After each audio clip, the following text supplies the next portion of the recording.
The Odyssey, Book 2. Assembly of the people of Ithaca, speeches of Telemachus and of the suitors. Telemachus makes his preparations, and starts for Pylos with Minerva disguised as mentor. Now when the child of morning, rosy-fingered dawn, appeared, Telemachus rose and dressed himself. He bound his sandals onto his comely feet, girded his sword about his shoulder, and left his room looking like an immortal god. He at once sent the criers round to call the people in assembly, so they called them, and the people gathered thereon. Then, when they were got together, he went to the place of assembly, spear in hand, not alone, for his 2 hounds went with him. Minerva endowed him with a presence of such divine comeliness that all marveled at him as he went by, and when he took his place in his father's seat, even the oldest counselors made way for him. Egyptius, a man bent double with age and of infinite experience, was the first to speak. His son Antiphus had gone with Ulysses to Ilius, land of noble steeds, but the savage Cyclops had killed him when they were all shut up in the cave, and had cooked his last dinner for him. He had 3 sons left, of whom 2 still worked on their father's land, while the third, Eurynomus, was one of the suitors. Nevertheless, their father could not get over the loss of Antiphus, and was still weeping for him when he began his speech. "Men of Ithaca," he said, "hear my words. From the day Ulysses left us, there has been no meeting of our counselors until now. Who then can it be, whether old or young, that finds it so necessary to convene us? Has he got wind of some host approaching, and does he wish to warn us, or would he speak upon some other matter of public moment? I am sure he is an excellent person, and I hope Jove will grant him his heart's desire." Telemachus took this speech as of good omen, and rose at once, for he was bursting with what he had to say. He stood in the middle of the assembly, and the good herald Pisnor brought him his staff. Then, turning to Egyptius, "Sir," said he, "it is I, as you will shortly learn, who have convened you, for it is I who am the most aggrieved. I have not got wind of any host approaching about which I would warn you, nor is there any matter of public moment on which I would speak. My grievance is purely personal, and turns on 2 great misfortunes which have fallen upon my house. The first of these is the loss of my excellent father, who was chief among all you here present, and was like a father to every one of you. The second is much more serious, and ere long will be the utter ruin of my estate. The sons of all the chief men among you are pestering my mother to marry them against her will. They are afraid to go to her father Icarius, asking him to choose the one he likes best, and to provide marriage gifts for his daughter. But day by day they keep hanging about my father's house, sacrificing our oxen, sheep, and fat goats for their banquets, and never giving so much as a thought to the quantity of wine they drink. No estate can stand such recklessness. We have now no Ulysses to ward off harm from our doors, and I cannot hold my own against them. I shall never all my days be as good a man as he was. Still, I would indeed defend myself if I had power to do so, for I cannot stand such treatment any longer. My house is being disgraced and ruined. Have respect, therefore, to your own consciences and to public opinion. Fear, too, the wrath of heaven, lest the gods should be displeased and turn upon you. I pray you by Jove and Themis, who is the beginning and the end of counsels, do not hold back, my friends, and leave me single-handed, unless it be that my brave father Ulysses did some wrong to the Achaeans which you would now avenge on me by aiding and abetting these suitors. Moreover, if I am to be eaten out of house and home at all, I had rather you did the eating yourselves, for I could then take action against you to some purpose, and serve you with notices from house to house till I got paid in full, whereas now I have no remedy." With this, Telemachus dashed his staff to the ground and burst into tears. Everyone was very sorry for him, but they all sat still, and no one ventured to make him an angry answer, save only Antinous, who spoke thus: "Telemachus, insolent braggart that you are, how dare you try to throw the blame upon us suitors? It is your mother's fault, not ours, for she is a very artful woman. This 3 years passed, and close on 4, she had been driving us out of our minds by encouraging each one of us and sending him messages without meaning one word of what she says. And then there was that other trick she played us. She set up a great tambour frame in her room and began to work on an enormous piece of fine needlework. "Sweethearts," said she, "Ulysses is indeed dead. Still do not press me to marry again immediately. Wait, for I would not have skill in needlework perish unrecorded, till I have completed a pall for the hero Laertes, to be in readiness against the time when death shall take him. He's very rich, and the women of the place will talk if he is laid out without a pall." This was what she said, and we assented, whereon we could see her working on her great web all day long, but at night she would unpick the stitches again by torchlight. She fooled us in this way for 3 years, and we never found her out. But as time wore on and she was now in her 4th year, one of her maids, who knew what she was doing, told us, and we caught her in the act of undoing her work, so she had to finish it whether she would or no. The suitors, therefore, make you this answer, that both you and the Achaeans may understand. Send your mother away, and bid her marry the man of her own and of her father's choice. For I do not know what will happen if she goes on plaguing us much longer with the airs she gives herself on the score of the accomplishments Minerva has taught her, and because she is so clever. We never yet heard of such a woman. We know all about Tyro, Alcmena, Mycene, and the famous women of old, but they were nothing to your mother, any one of them. It was not fair of her to treat us in that way, and as long as she continues in the mind with which heaven has now endowed her, so long shall we go on eating up your estate. And I do not see why she should change, for she gets all the honor and glory, and it is you who pay for it, not she. Understand, then, that we will not go back to our lands, neither here nor elsewhere, till she has made her choice and married someone or other of us." Telemachus answered, "Antinous, how can I drive the mother who bore me from my father's house? My father is abroad, and we do not know whether he is alive or dead. It will be hard on me if I have to pay Icarius the large sum which I must give him if I insist on sending his daughter back to him. Not only will he deal rigorously with me, but heaven will also punish me. For my mother, when she leaves the house, will call on the Erinyes to avenge her. Besides, it would not be a creditable thing to do, and I will have nothing to say to it. If you choose to take offense at this, leave the house and feast elsewhere at one another's houses at your own cost, turn about.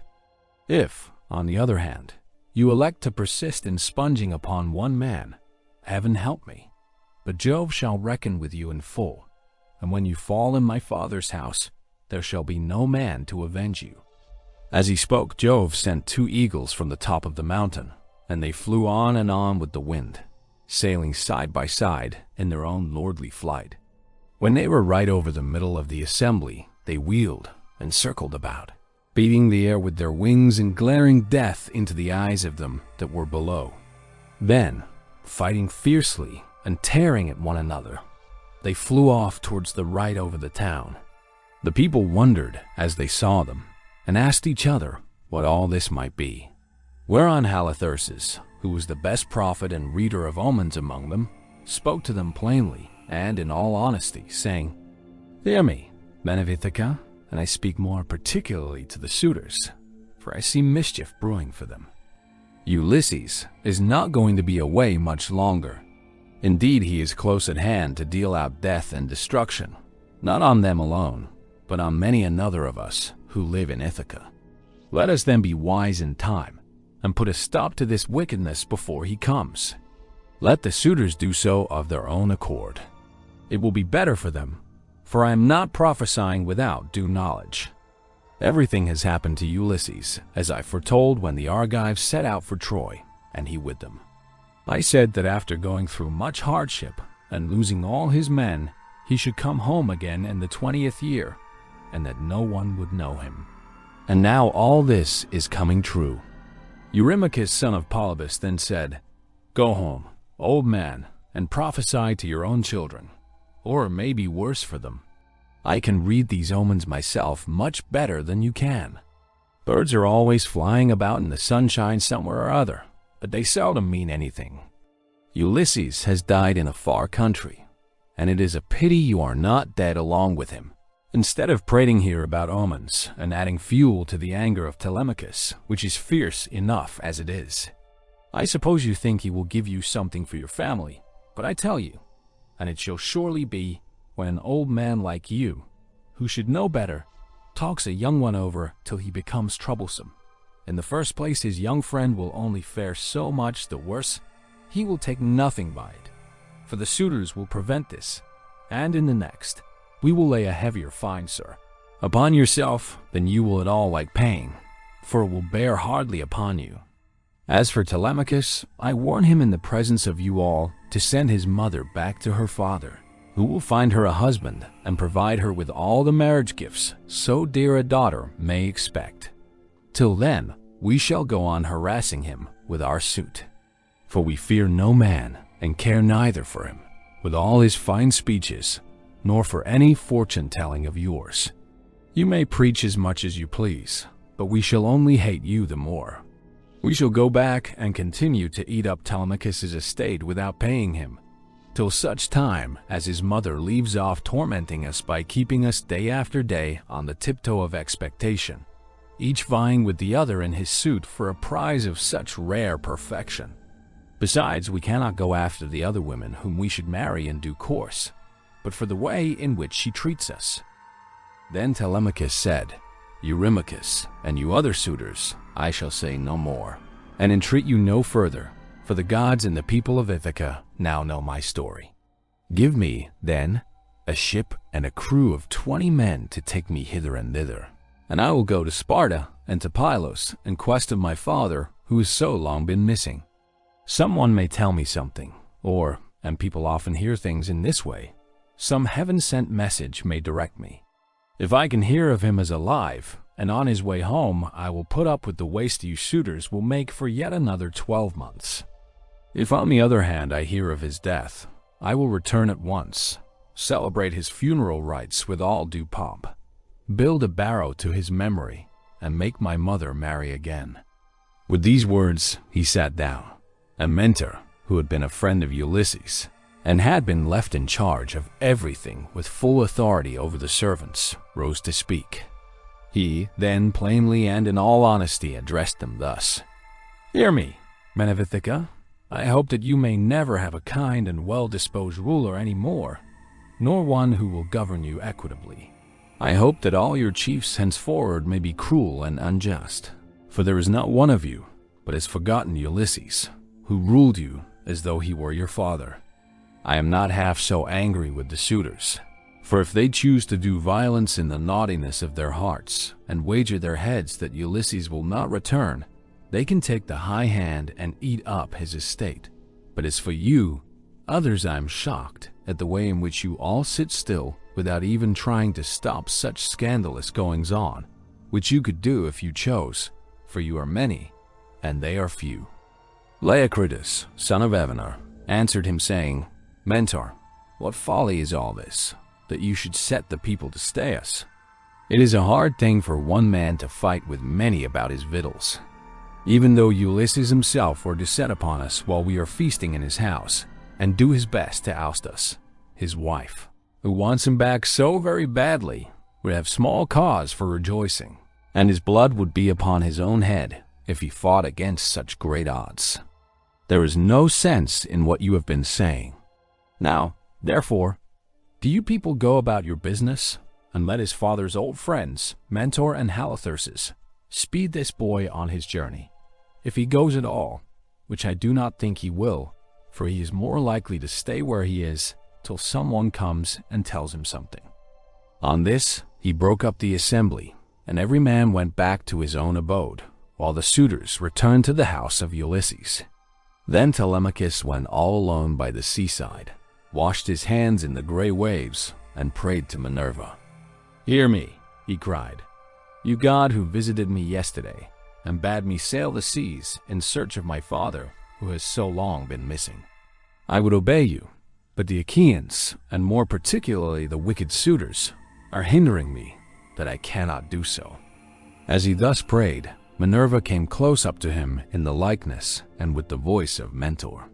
"Telemachus," said she, "if you are made of the same stuff as your father, you will be neither fool nor coward henceforward. For Ulysses never broke his word nor left his work half done. If, then, you take after him, your voyage will not be fruitless.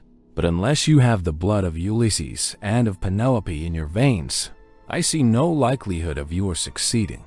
Sons are seldom as good men as their fathers. They are generally worse, not better. Still, as you are not going to be either fool or coward henceforward, and are not entirely without some share of your father's wise discernment, I look with hope upon your undertaking. But mind you never make common cause with any of those foolish suitors, for they have neither sense nor virtue, and give no thought to death and to the doom that will shortly fall on one and all of them, so that they shall perish on the same day. As for your voyage, it shall not be long delayed. Your father was such an old friend of mine that I will find you a ship, and will come with you myself. Now, however, return home and go about among the suitors. Begin getting provisions ready for your voyage. See everything well stowed, the wine in jars, and the barley meal, which is the staff of life, in leathern bags, while I go round the town and beat up volunteers at once. There are many ships in Ithaca, both old and new. I will run my eye over them for you and will choose the best. We will get her ready and will put out to sea without delay." Thus spoke Minerva, daughter of Jove, and Telemachus lost no time in doing as the goddess told him. He went moodily home and found the suitors flaying goats and singeing pigs in the outer court. Antinous came up to him at once and laughed as he took his hand in his own, saying, "Telemachus, my fine fire-eater, bear no more ill blood neither in word nor deed, but eat and drink with us as you used to do.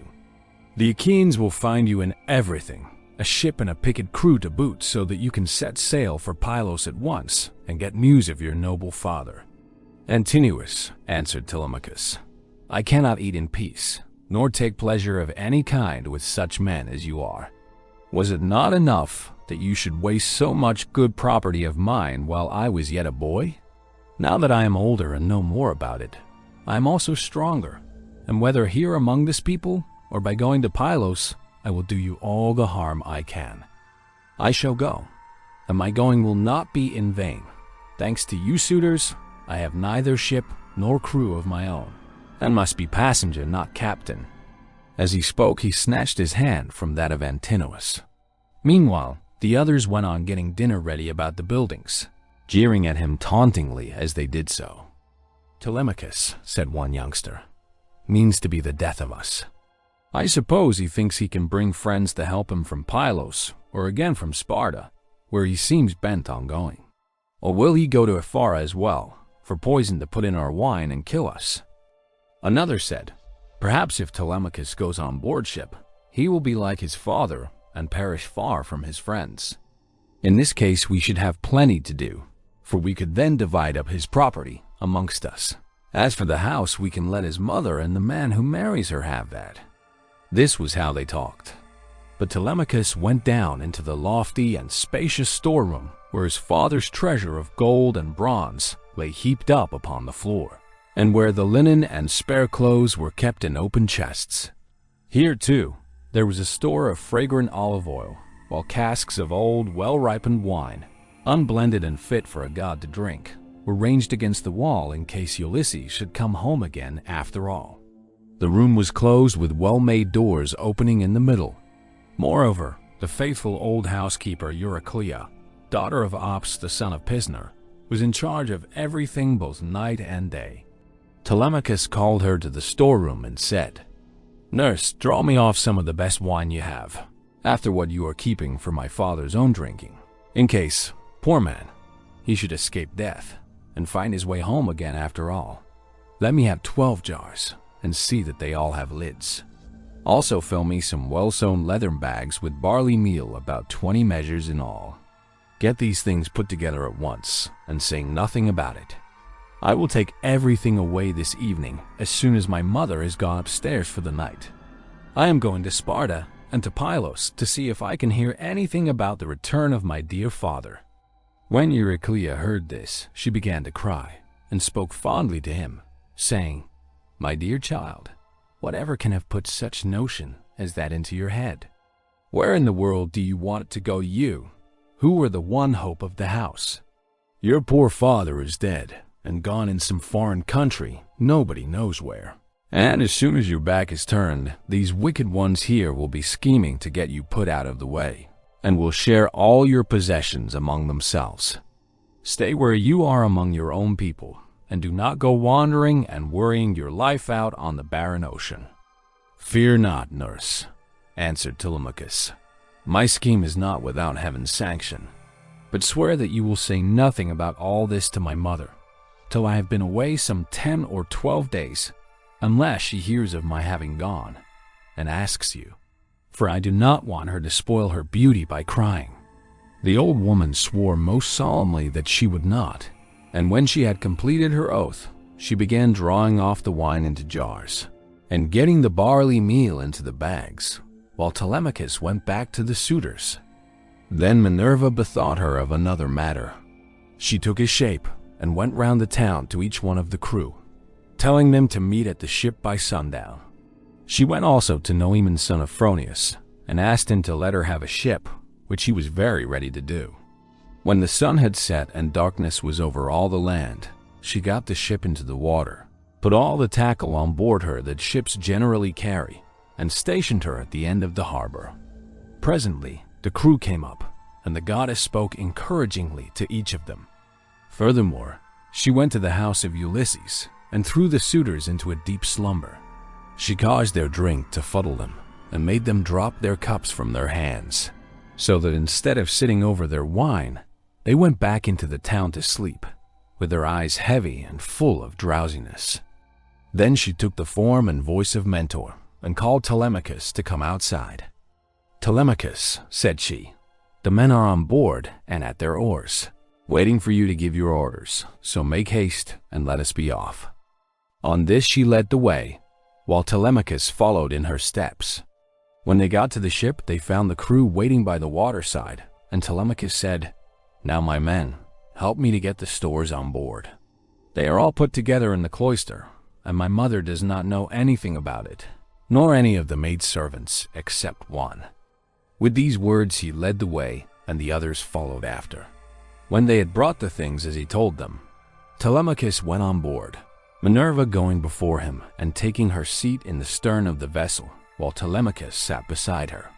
Then the men loosed the hawsers and took their places on the benches.